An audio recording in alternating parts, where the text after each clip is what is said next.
welcome everyone to our October webinar for all of our friends out there in Real Schools Land. Great to have you all here again today. I'm going to make a little admission, I guess, to start today, that I wondered around whether the topic of classroom management plans was a little dry, and that perhaps in October teachers weren't going to be all that keen on sitting down and working out how to write up one more plan for the work that they need to do. And obviously I was a little bit wrong. We're right up there with our record number of registrations for a webinar. We've had 110 people who've registered for this webinar, so thank you so much for coming along. And look, I've got to admit also, it does leave me shaking my head a little bit. It leaves me wondering, what are we doing? Why have we got so many teachers out there who don't have a plan for how we're going to manage our classrooms, or at least perhaps are looking for a better way? And it just reminds me about how much stress is caused by the whole notion of not having a plan. And I was reminded of this myself yesterday, just to segue very briefly to kick things off today. I had to do a little piece on television for West Australia's television yesterday for the Today Show about, well, I went there believing that I was going there to talk about homework, which is a completely different topic to today's webinar.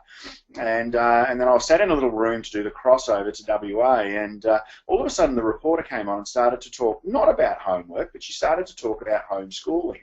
And I thought, this isn't the topic that I came in for. And then she continued to talk about homeschooling, and I continued to think, this is not the topic that I came in to talk about. And as she began to introduce me, I realised that somewhere here we've got our wires crossed. Now, I had a choice, and I must admit there was a strong emotional pull for me to just drop the earpiece out and run screaming and crying out of the room. But I thought better of it. I thought I'd better stick around here. I'm going to have to just work my way through it. And so I did the best I could with what I had available to me at the time, and I hope that I didn't come across looking too ridiculous. But what I referred to at that point was something very implicit. It was just whatever I could pull up at the time. And to be honest, in those 30 seconds or so as I was being introduced, that my stress levels went through the roof. And you can see, even when I look back on the clip, that I could see my eyes darting around, trying to think, what am I going to say? What am I going to say? What am I referring to? Can I find something deep and dark at the recesses of my brain that I remember about homeschooling to be able to make a contribution here?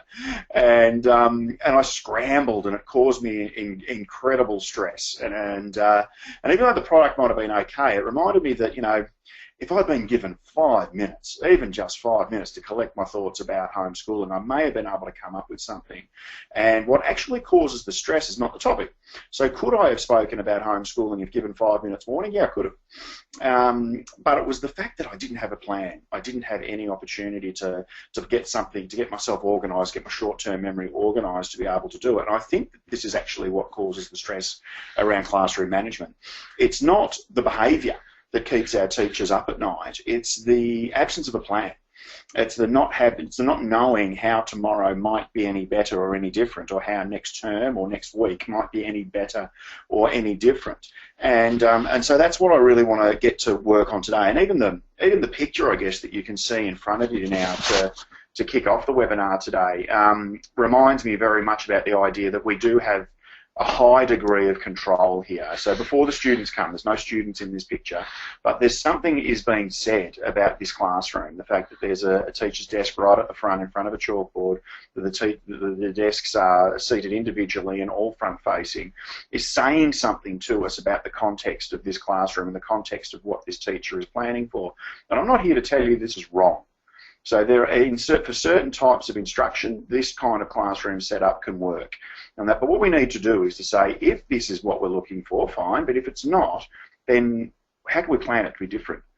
What is the thinking that we need to do before the students arrive?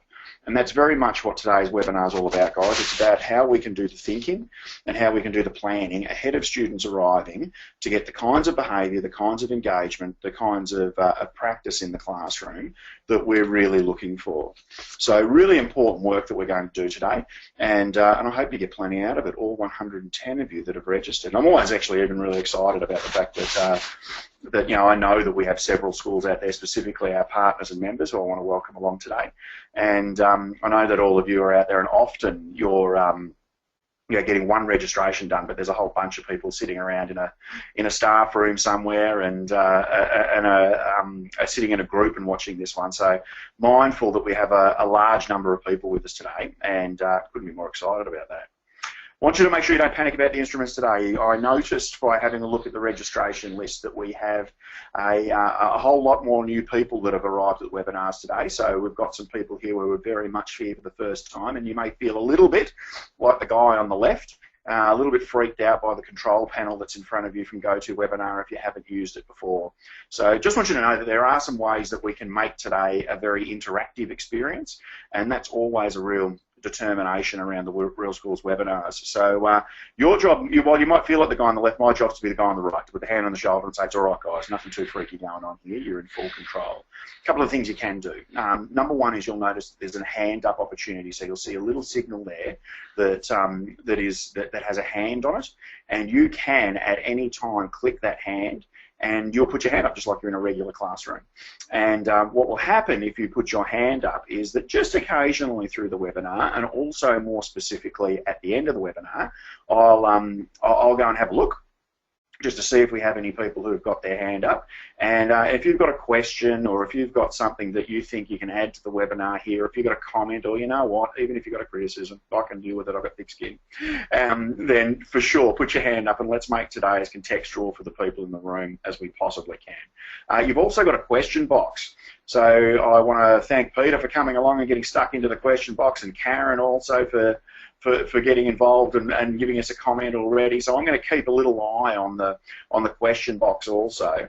And look, I'm also really determined that, and I do say this for every webinar that we run, that I'm also really determined that I'm going to put aside some question time at the end.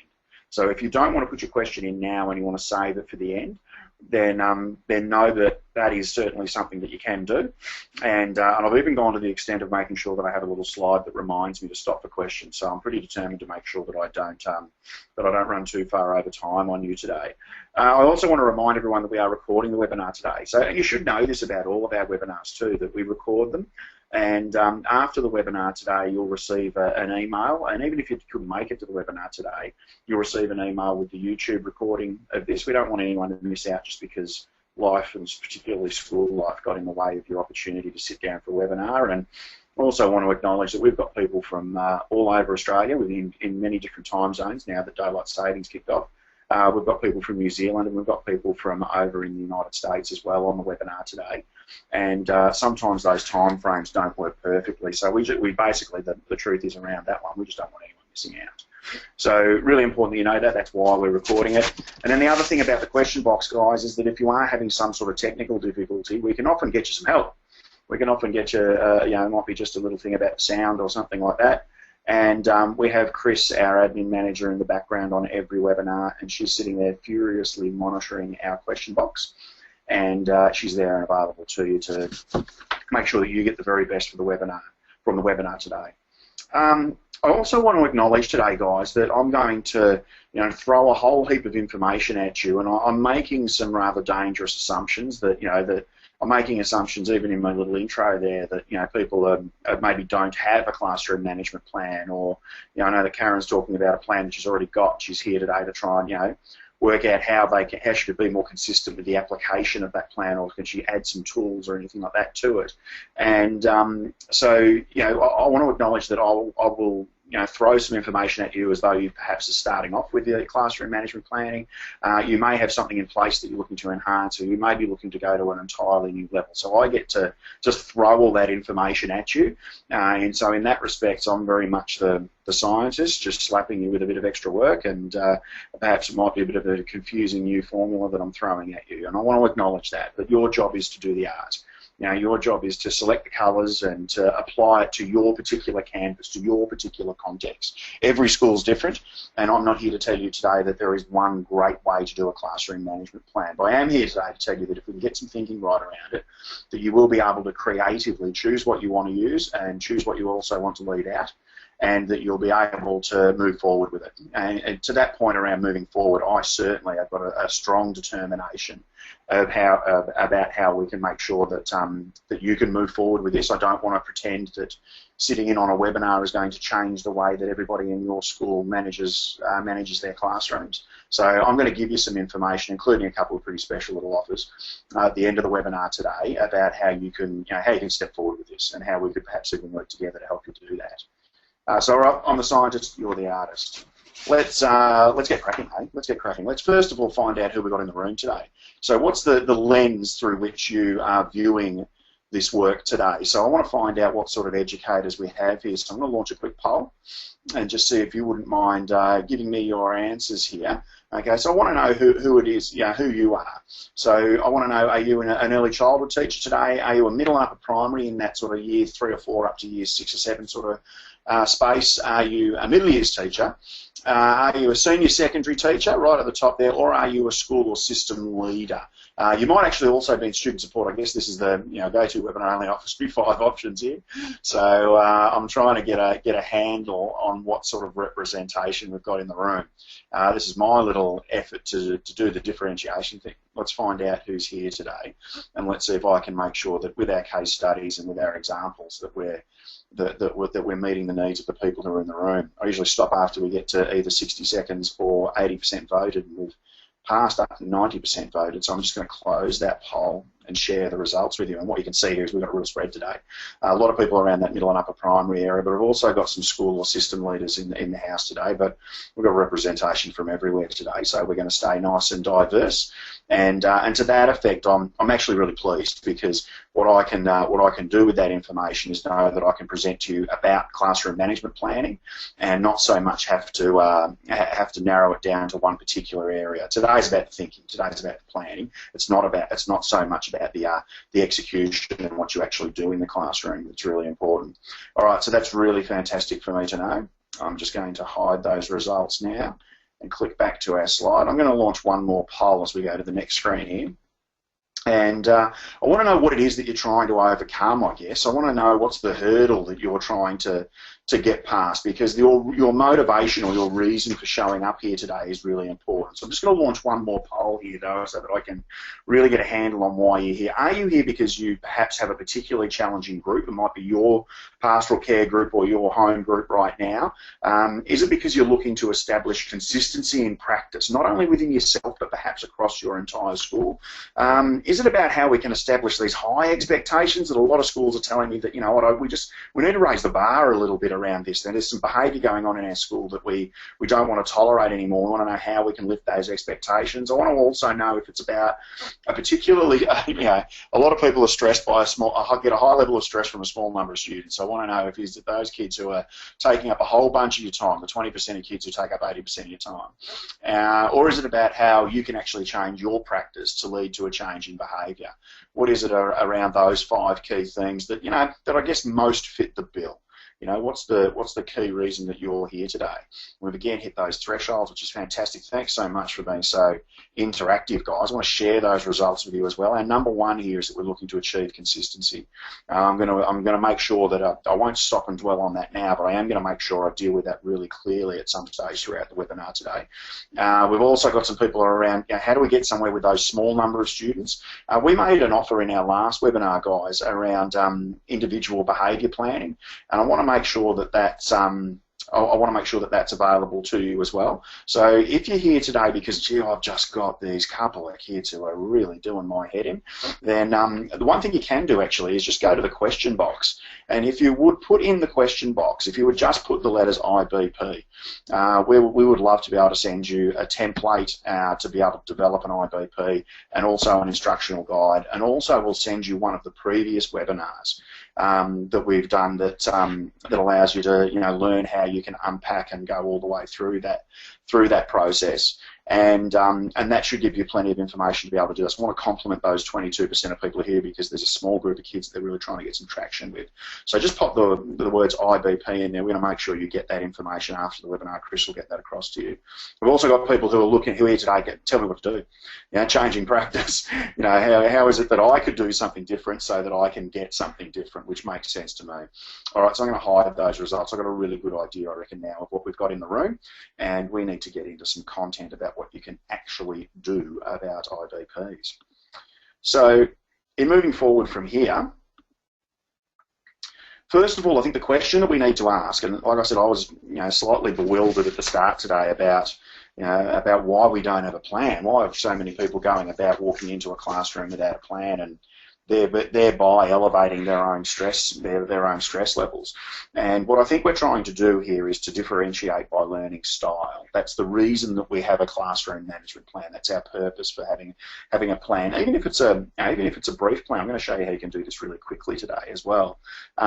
So how is it that we differentiate by learning style? Most teachers are quite comfortable with the idea that differentiation is very much the contemporary challenge of today's teacher. But what are we focusing on when we're saying we're going to differentiate through the lens of a classroom management? This is a little model I just want to walk you through here about your thinking that we need to get in place when we're going to develop a classroom management plan. First of all, what we're trying to do is to focus on being explicit rather than implicit. And that's why that's central to this model.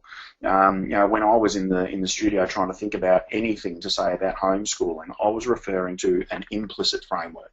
I was searching for information in my brain like it was a filing cabinet, and it was no good to me because in a classroom in particular, you don't have time to do that. You don't have time to go back and all the way back into perhaps your teaching rounds or something like that, or your first year or two of teaching, to be able to find a strategy that works in this particular situation. So we need to have something that's explicit. When it's explicit, it's already been, if you would, inputted into our the neocortex of our brain. So that means we've got language and we've got frameworks that we can refer to easily and quickly when we're in the mode of having to deal with behaviour or deal with management in the classroom. So the four key areas that I would contend to around a classroom management plan, the four key, I guess, domains of thinking that I think we need to attend to is, first of all, what I would refer to as our practice, which is the strategies that we pick. So we need to say, okay, are the strategies that we're selecting to work with this particular cohort of students the appropriate strategies? Or are they the very best strategies that we could get our hands on? Or perhaps are they strategies that have been dictated to by history and tradition, and if they are, because it worked with a group previously, then we need to question that and say, okay, it's strategy selection that can be brought under the microscope here. If we move down that model down to pedagogy, I think pedagogy is very different to our practice in this regard.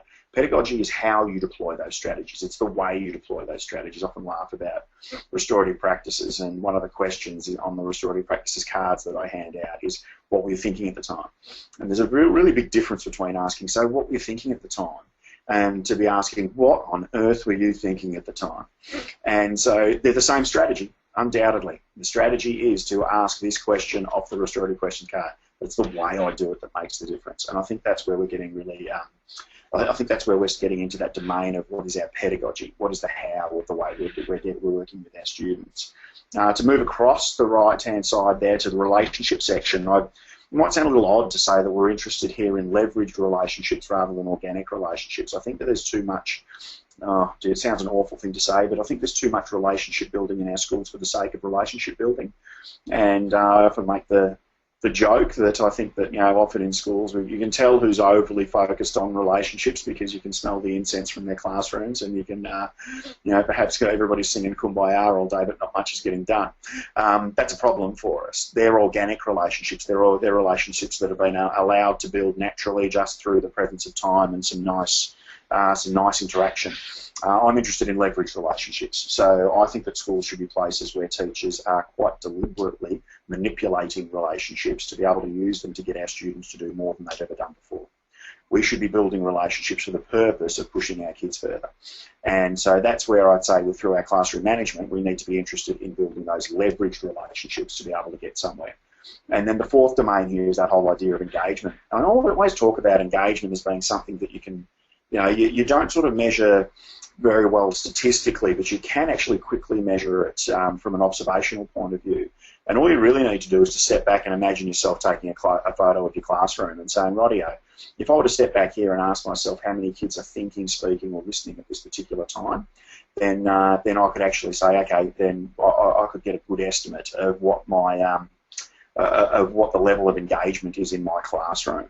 And so I'm going to, occasionally take that time And I'm just noticing here, so I just got a question from Suzanne about background music. I'm just wondering if anybody else is hearing background music, let us know, because that's not something that we want to have happening in the webinar today. But the whole idea of engagement, and look, sometimes we need to be careful around engagement too, because I had a teacher once who was not so long ago told me, said, look, all of the kids are really heavily engaged in my classroom, and it was because they were writing. And look, to be honest, most of them were writing something down. They were copying something, or they were looking over people's shoulders, or they were writing things they hadn't done. They were, it was already beneath them in their work. And I wouldn't say they were engaged. I would say they were, they were complying. And so engagement for me looks like young people who are maximising the amount of time in the classroom and the quality of the time in the classroom that they're spending speaking or listening or thinking. All right, so let's get to work on the types of classroom management that you might use, and just remembering that what we're going to do very, very much is we're going to differentiate by learning style. That's the purpose that we've got today. I'm going to present to you today 3 different ways that you might go about classroom management. You might actually say, you know what, I'll start by just, we haven't got a classroom management plan, so I'd like to start really simple. Don't want to overburden my teachers, don't want to overburden my colleagues, don't want to overburden myself. I want to start really simple, so I'm going to give you a good option, and then I'm going to say, okay, if you reckon you're already at that level, how could you get to the better option, and then how can you get to the best? And the good option, to be honest, is really just about strategy selection, that first domain in our original model. And really, to start a classroom management plan, if you haven't got one before, I want to suggest to you that you start with one page. Draw a line down the middle of the page, a line across the page, and put the word preventative up in the top corner. And let's ask ourselves and ask our teachers and our colleagues, what are the strategies that we use to make sure that we prevent the behaviours that would get in the way or that would damage the learning rate in our classroom? And look, the types of things you might put in there are weekly check-ins. It might be that you have programs in your school that you've got commitments to around, for instance, a lot of schools are using Mind Matters or Tribes or You Can Do It. One great one that I know that I've used with great effect has been Rock and Water, particularly for our middle years and our secondary years teachers that are here today. It's just an absolute ripper to be able to prevent boys in particular making unwise choices when they're under pressure. And that whole idea of saying, okay, what are the things that we do, regardless of what happens in our week, regardless of whether we're having a good week or a bad week, what are the things that we're doing regularly that create a climate where the behaviours are not such that are getting in the way of fantastic learning. And then also on the other side, what are the responsive things that we're doing? When things do go wrong, what have we actually decided in advance that we're going to do to be able to respond to student behaviour problems? I prefer very much to use the term respond rather than react. And the main reason for that is that responses are things that come from the neocortex, or the thinking part of our brain, and reactions tend to be things that have come from the limbic section of our brain, or the emotional centre of our brain. So we know that when we're emotional in the workplace, we tend not to make quite the best decisions that we would normally, but we would prefer them to be responses that we thought about in advance. And the kinds of things you might be talking about there is when there is conflict, we're going to have restorative style conversations. That whole IBP idea that I came up with before, that we've got something in place. We're not just trying to cope with the 3 to 5% of our students that are causing high levels of stress and disruption in our classroom. We might have decided that we've got a timeout or a chill out provision, but even around that, for a lot of students, we provide a quiet place to sit, hoping that will calm them down. But we know that for certain students, particularly some of our boys, that you'd be much better off going for a walk or sending them for a quick run around a rubbish bin and back than you would be to try and sit them in a quiet corner with a blue veil over their head. So we need to think about what are the things that we've got in place that are suitable for the students that we've got. It's also really important here when you're bringing together your responsive strategies that you think about your own particular strengths and weaknesses. Because I certainly have them. I think that every teacher has a superpower and every teacher has a kryptonite. And I know that one of my kryptonites is probably girls around that range from year 6 to year 8 who just, anchor everything so deeply in the past. And so one of my responsive strategies there is to have that plan for small impromptu restorative conferences when there's social group issues. And if I can do that, if I can know how to do that, then what I do is actually save myself a whole lot of time. And I know that I've improved my effectiveness too. There'll be the odd strategy also, guys, that appears in both lists. So you'll notice that the bottom one on each of my lists here is visual prompts. So visual prompts might be, for instance, we might put some signs up in the classroom that tell our kids what are the 3 or 4 things that we really value in our classroom. They're positive prompts. And then there can also be responsive prompts, so that, you know, when you feel angry, this is available to you. When you feel sad, remember we're going to check in. I used to have a car park meeting because I had a group of students who just had very low impulse control and just couldn't handle the idea of anything being deferred until later on. So what I did was put the car park meeting up where they could put a post-it note on the car park wall there, around whether it was a question or an issue or a suggestion or a positive comment. And once a fortnight, we'd spend 20 or 30 minutes working through some of those issues, so those things could be deferred. And that's both a preventative and a responsive strategy that could fit in there. What we're looking for through this very basic one-page classroom management plan setup is some balance. And what you can probably, it tells a story if we are very high on preventative strategies but we're low on responsive. And so what I would say in that situation is that the risk attached to being highly preventative and low on responsive is that we're unprepared. We're not quite sure what we're going to do when a problem comes around. And the problem with that is that what we tend to do is go to our emotional responses to come up with something where we're often wildly inconsistent and not very regularly effective.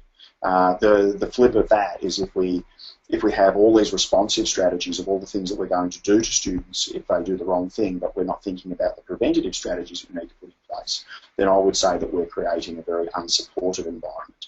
And we know that students perform better when they feel that they're in a safe and supportive and also a high expectation environment. So to do that, we need to know that we've got a number of preventative measures in place that constantly send the message that this is a safe and a supported and a high expectation environment. So we're looking for a good balance between those two types of strategies as we move forward. If you want to step out of the good, and a one-pager isn't good enough for you, and I think we can go a little bit further than that. We have enormous plans and programs for our teachers these days, and a lot of it's about what we do in teaching, but I think we could do better sometimes than one page about the how we're going to do teaching, to step into this better zone where we start to systemise the approach.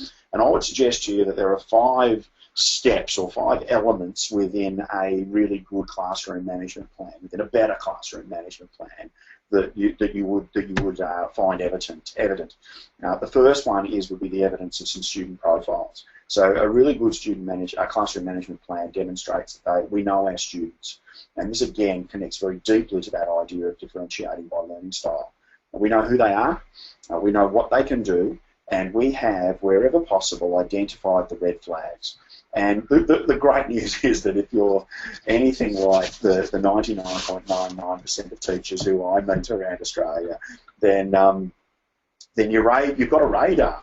As you get into a classroom, sometimes it's pinging within 30 seconds about who it is that you're going to need to pay some extra attention to. These are the students that you might need an IBP for, or you might need to adjust your approach for. And we need to know who they are early on, and they're the first ones that should be writing a student profile for. It's just, and some student profiles can be as simple as a couple of sentences, and some of them are going to need to be more detailed than that. And you're going to determine what the need is in that area. But it's really important to work from a really strong evidence base. So a really effective classroom management plan will always establish a really strong evidence base for who are the students who are in my care at a particular time. Number 2 is that we really need to be clear on establishing what it is and being really clear with our students about what are the norms and the values for this classroom. And for a lot of students, if we tell them things like be good or be respectful, we haven't really defined what that looks like. And when we don't make that really clear to students, we eliminate the why. So if we don't have a reason to do things, then even for ourselves, we're unlikely to just go, yeah, no worries, I'll go to the gym and spend an hour and a half on the treadmill because someone told me to. I need to understand the why. that's important for me. And so it's really, really critical that we do that for our students to maximise their motivation to step into those norms and values that we set up. I want you to be wary of going down the rules path. The main couple of reasons for that is that when we go down the rules path of, don't run with scissors, one is that we're priming negatively. We're telling them exactly what the behaviour is that we don't want them to demonstrate. And if your experience is like mine, then you'll remember telling kids don't run with scissors, and then very quickly you've got somebody who's walking at an accelerated pace through the classroom, brandishing a pair of scissors, not looking where they're going, and going not running, not running, not running, not running. And so rules are very easy to play the edges with. And the worst part about them also is that once we start down the rules path, we often end up having to include many things. So once you've got don't run with scissors, and that didn't work, we need to go back and say don't walk with scissors, and that didn't work particularly well. So we had to also say don't somersault with scissors, and you end up with multiple rules, but nobody remembers any of them. Whereas the value of moving safely is something that we could challenge that behaviour under. We also need to understand that there's a code attached to changing behaviour through rules and changing behaviour through punishment. So that means that if we do want our behaviour to change through punishment, we need to understand that for us to change our behaviour through punishment, we need to be caught every single time. So while some of us may have driven to work today and perhaps crept a little over the speed limit, most of us probably didn't get done. And that's the reason that we will break that rule again tomorrow.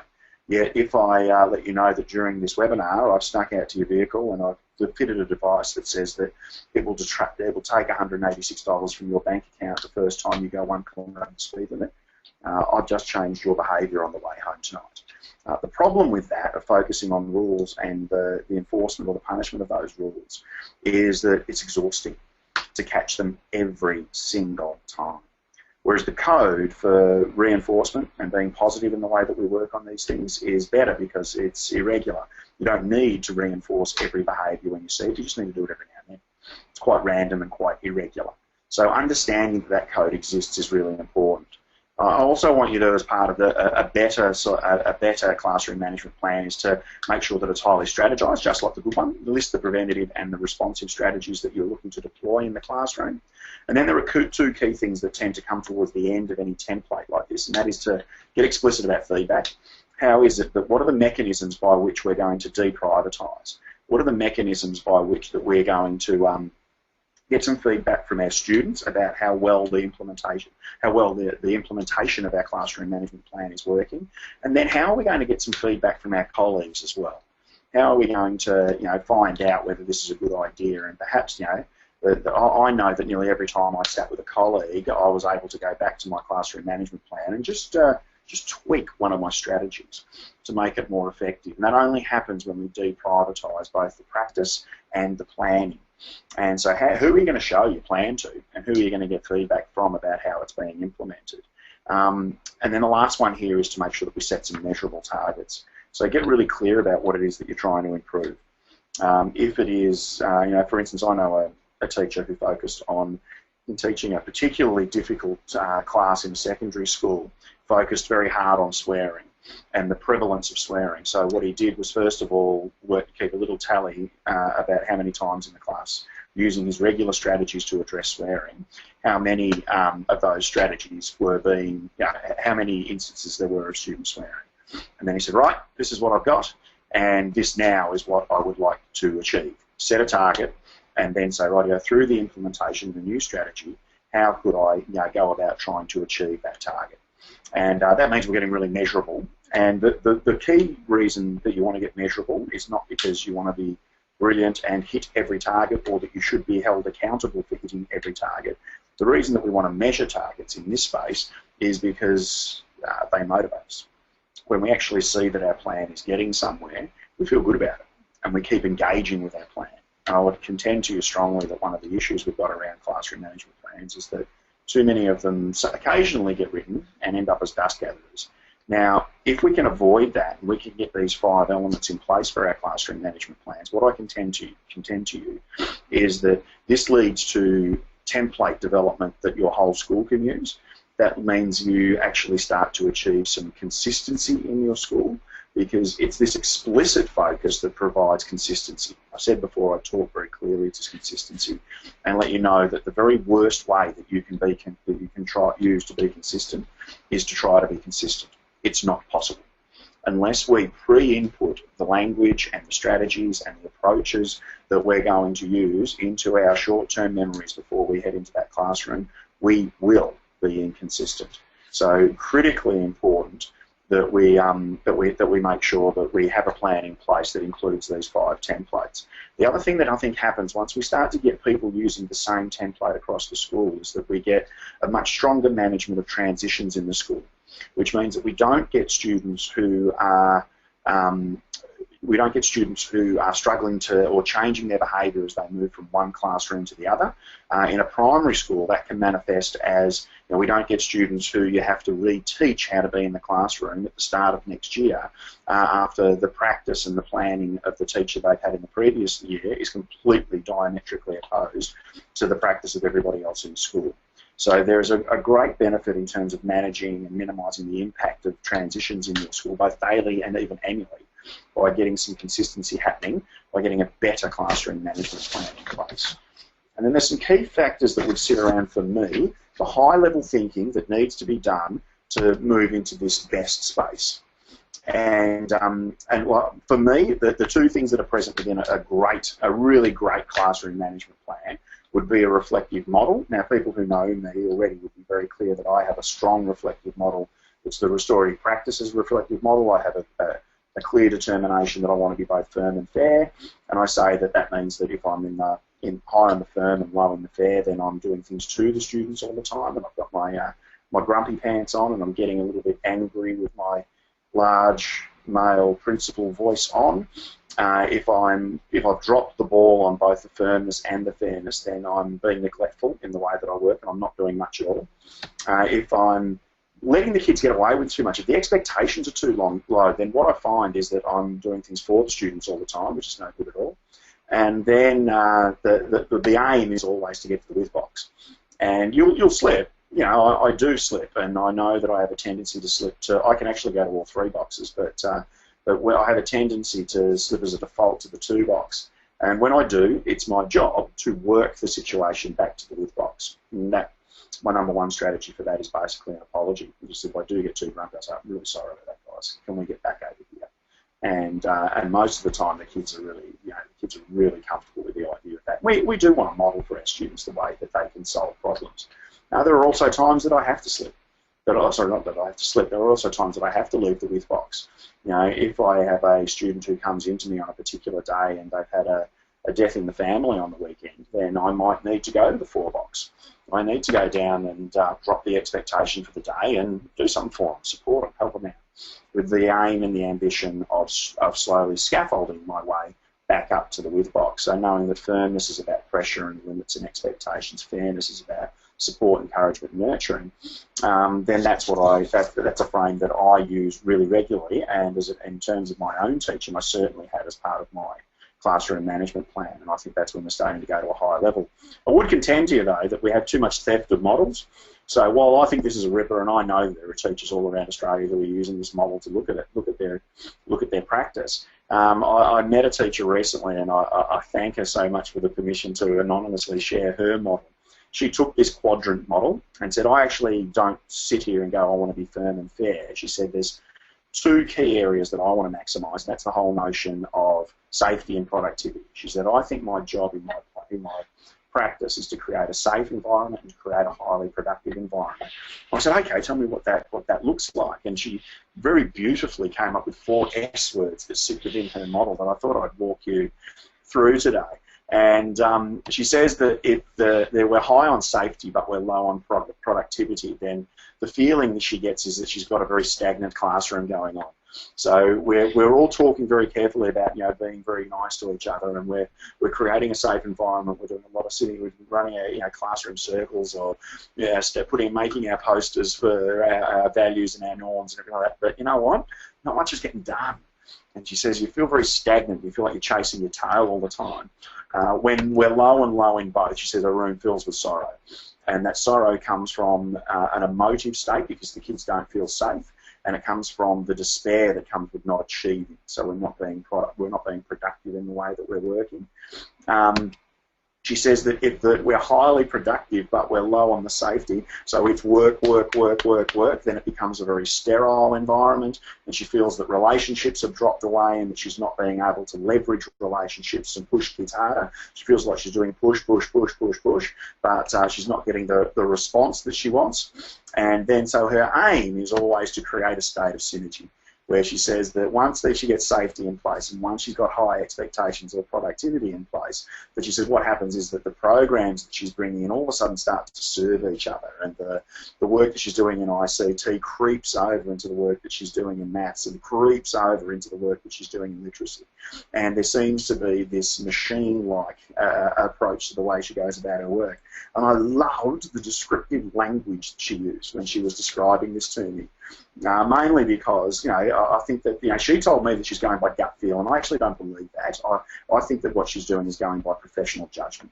And as teachers, we need to get clearer about, I just believe as teachers we need to have the courage to trust our professional judgment about what's really going on in our classrooms.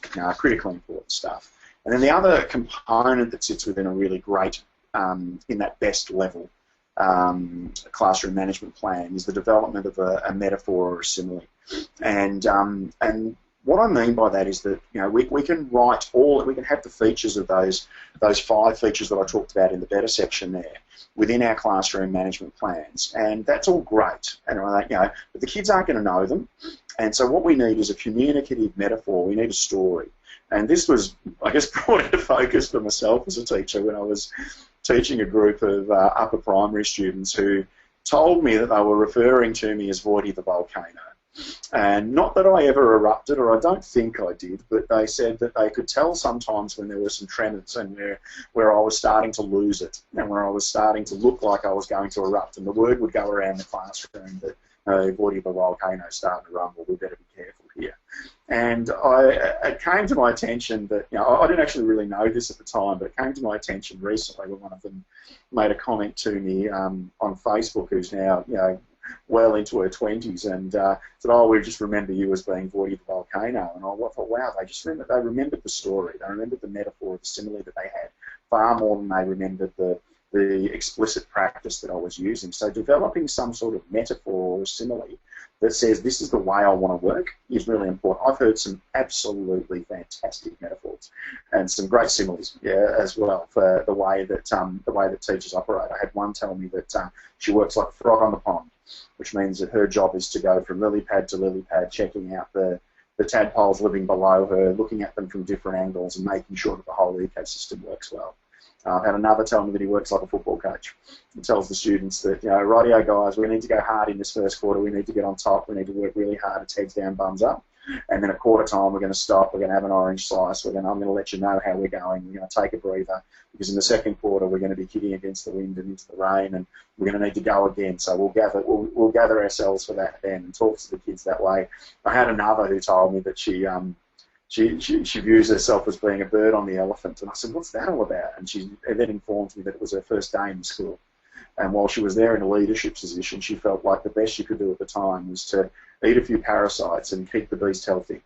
And eventually she would learn how she could have some sort of control over the beast, over which direction the beast was heading in. And I often find when people are doing a little bit of metaphor generation that thinking about those key themes of food and sport and animals are things that help people start to develop a little communicative metaphor that you can tell students, I'm going to operate like this. And believe it or not, it actually sticks with us. Australians are not particularly inspired by people telling us to reach for the stars. What we are inspired by is the sharing of story. So critically important to make sure that we're doing something about creating story, creating a little bit of metaphor, a little bit of simile to be able to share. Now, this sounds like really wacky, out there, ethereal thinking, but the truth is, even go and have a look at Bloom's taxonomy.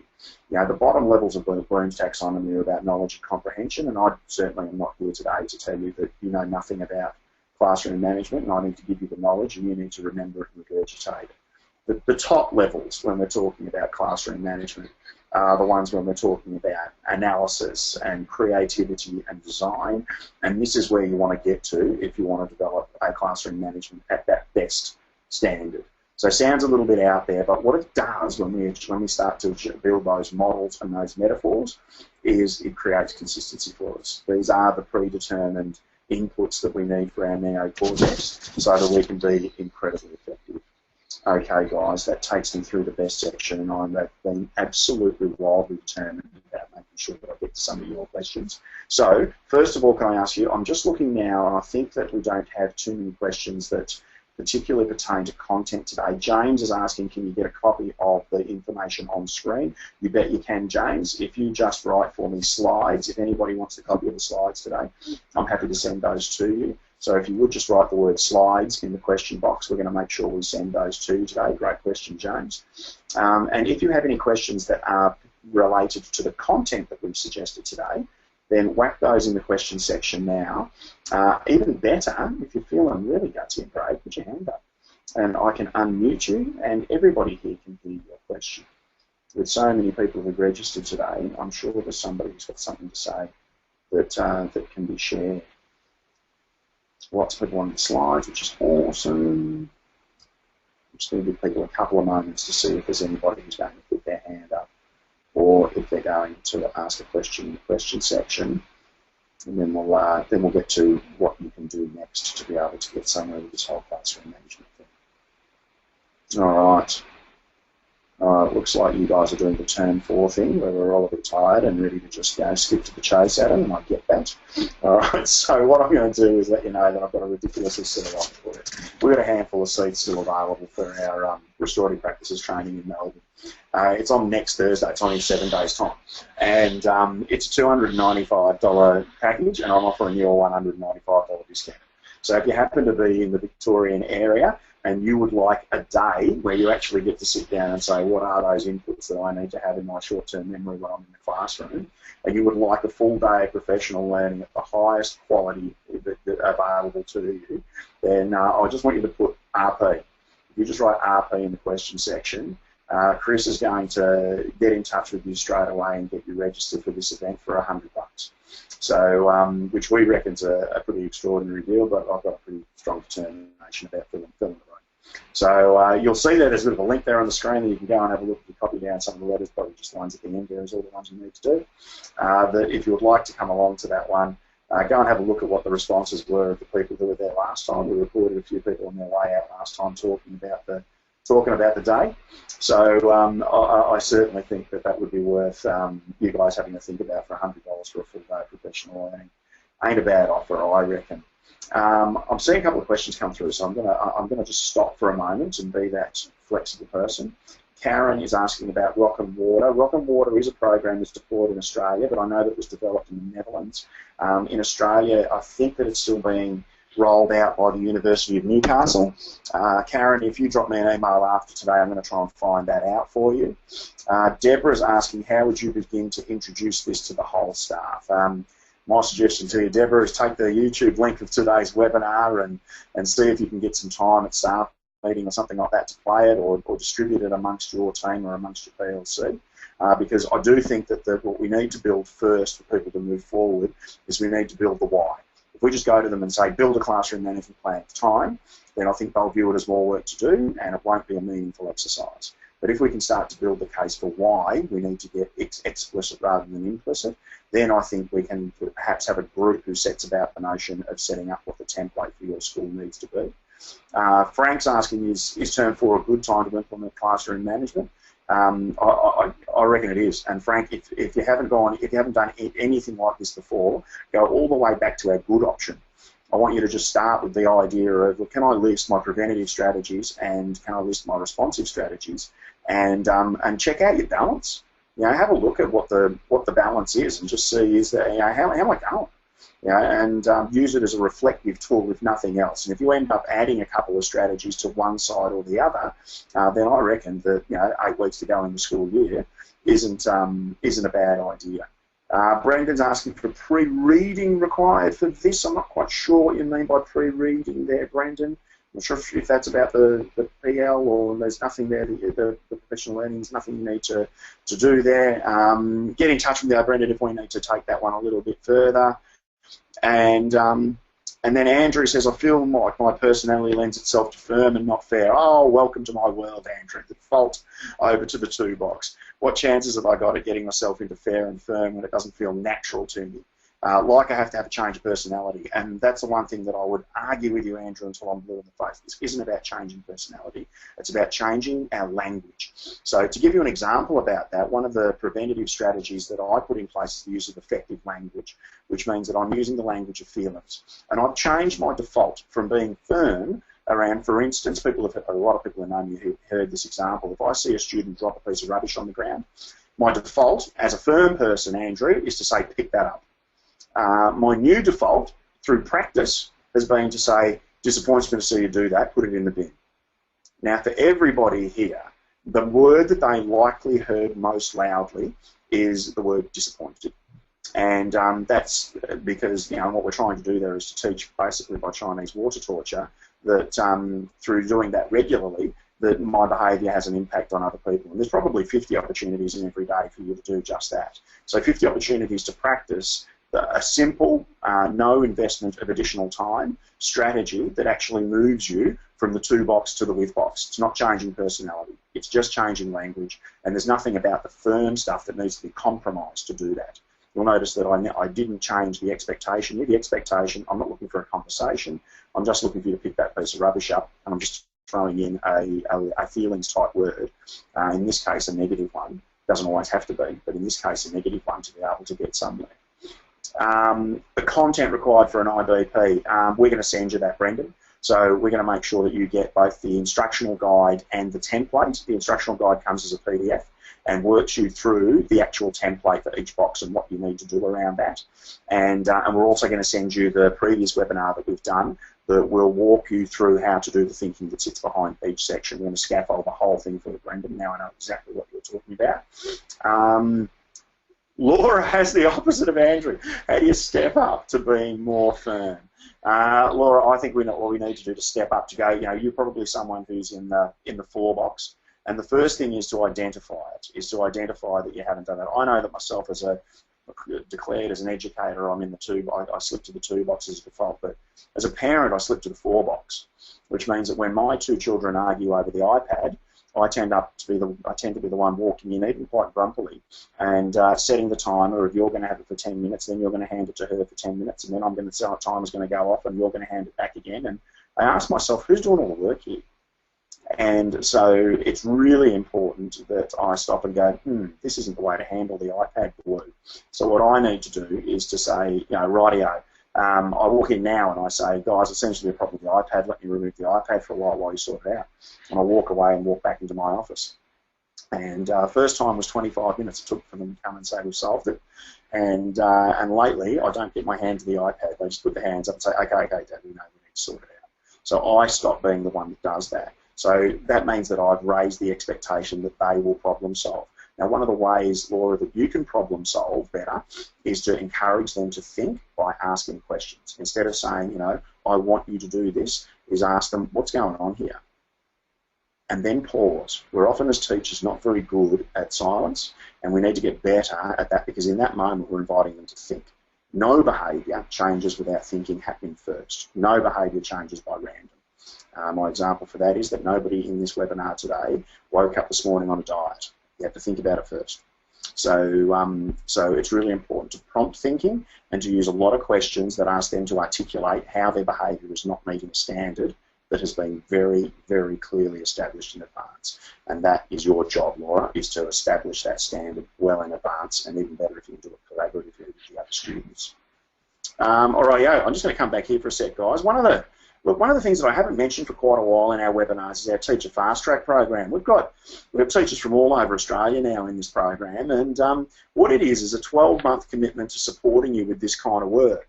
And it might seem odd to suggest to you in October that you sign a 12-month program, but it's quite deliberately designed that you can start any time you like.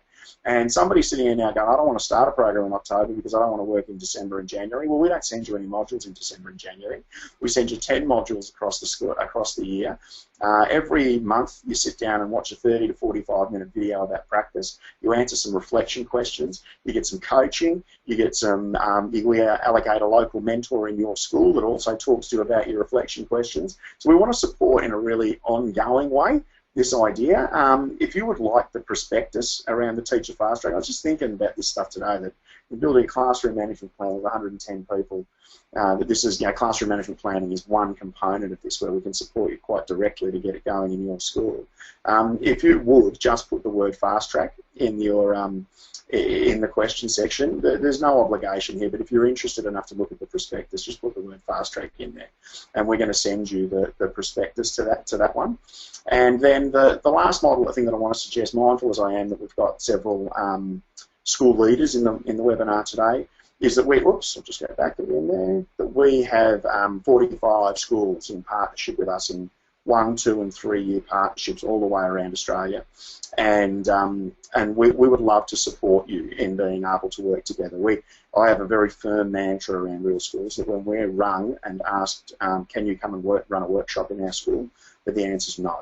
I don't think dropping a workshop on your people, I don't think even dropping a webinar on you is going to change a huge amount. But what we do is we'll work with you in partnership over 1, 2, and 3 years, providing high quality professional learning, working in classrooms. I worked with St Rita's classroom in Innisfail up in the north of Queensland just on Tuesday this week. Had a fabulous day. We get your parents involved and get them on side. We mentor your leaders to build an implementation plan. We provide coaching for your teachers, and every month we send you articles and videos to make sure that there's a really strong support while you do something as important as implementing or transforming or enhancing a school culture. If partnership sounds appealing to you and you would like to have a conversation about that, all I want you to do is put the word partner or the word partnership in the question box.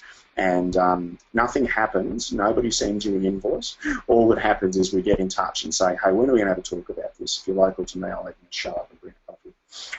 All it is a conversation. The idea of partnership around this kind of work, around making practice a focus in your school again, appeals at all, then just put the word partner or partnership in there. We're going to make that happen for you.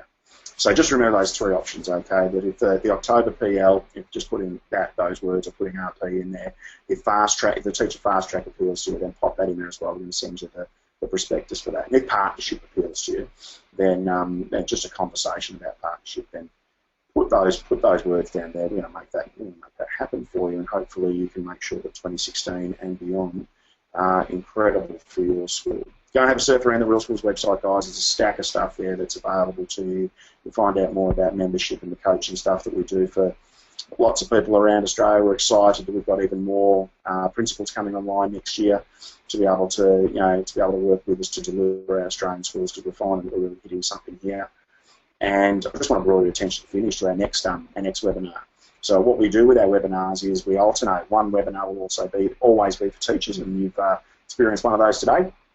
And the second one will always be for school leaders or even prospective school leaders. And if you are interested in, for your school, leading a bully-proof school culture, and this whole idea, look, I know that there's fantastic intention behind slogans like "Just Say No" when it comes to, well, bullying, no way, and I think that's all great and everything like that. It's just not enough. And leading a culture that rejects instances and behaviours that you would associate with bullying is what I think leadership is all about.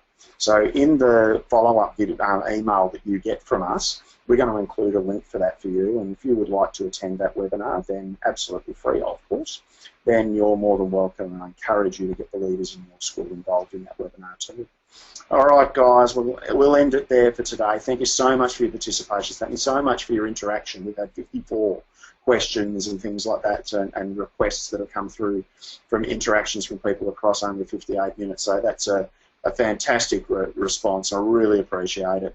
You can find us at realschools.com.au. You can drop us a line at info@realschools.com.au as well, and you can also give us a bell on 1300 789 422. All the best with Term 4, guys. Really hope it goes well, and stay in touch, right? Talk to you soon.